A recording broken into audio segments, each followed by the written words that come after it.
A SpaceX Starship booster has successfully fired up 14 of its 33 Raptor engines, likely becoming the most powerful active rocket in the world.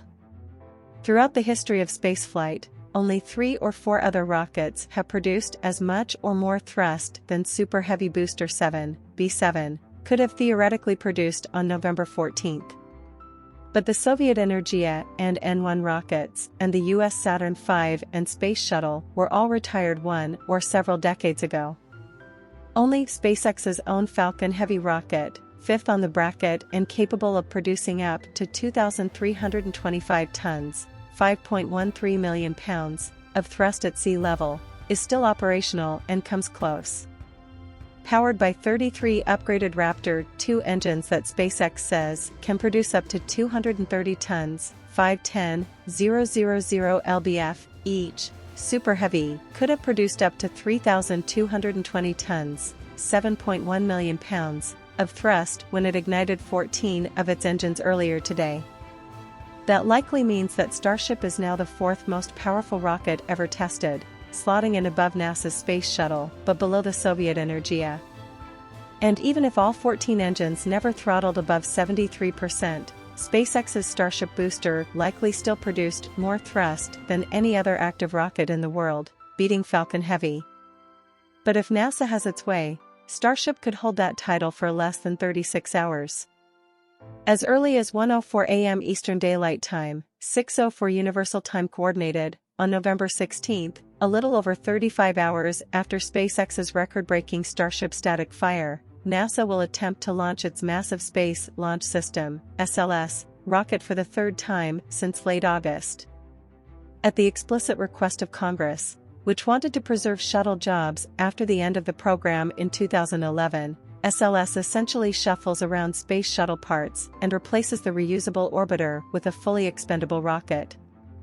The solid rocket boosters, SRBs, have been extended and upgraded, and the orange external tank has been stretched and turned into a liquid rocket booster affixed with 4 RS-25 engines to the shuttle's 3. If things go according to plan, those changes mean that SLS rocket will produce up to 3,990 tons, 8.8 million pounds, of thrust when it lifts off for the first time, overtaking Super Heavy B7 but also making it the 2nd most powerful launch vehicle in history after the Soviet N-1. N-1 never succeeded, however, so SLS could become the most powerful rocket ever to reach orbit if its first launch is successful.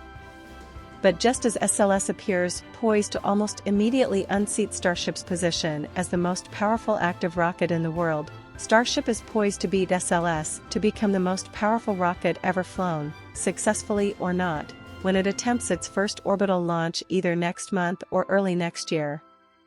With all 33 Raptors at full throttle, Starship can produce almost 7,600 tons, 16.7 million pounds, of thrust at liftoff, beating the previous record holder, the Soviet N-1 rocket, by nearly 60%. Even if that first launch attempt is unsuccessful, SpaceX appears to be preparing for several more rapid-fire launches that will continue until success is achieved, beating SLS' other potential record. SpaceX has demonstrated that ability once before with Starship when it completed 5 flights of 5 different prototypes in less than 6 months. As a result, it's likely that by the time SLS launches a second time in the mid-2020s, it will be the 3rd most powerful rocket, second to N-1 and Starship. That slightly awkward upset should be lessened by the fact that Starship and SLS are, for the time being, both integral parts of NASA's Artemis program. To return astronauts to the Moon for the first time since 1972, SLS and its Orion spacecraft will transport NASA astronauts to lunar orbit, where they'll board a Starship-derived moon lander. Starship will then land those astronauts on the lunar surface, support about a week of surface operations, and then return them to lunar orbit, where Orion will transport them back to Earth. For now, a massive amount of work remains to be done before NASA and SpaceX will be ready to support that crewed moon landing.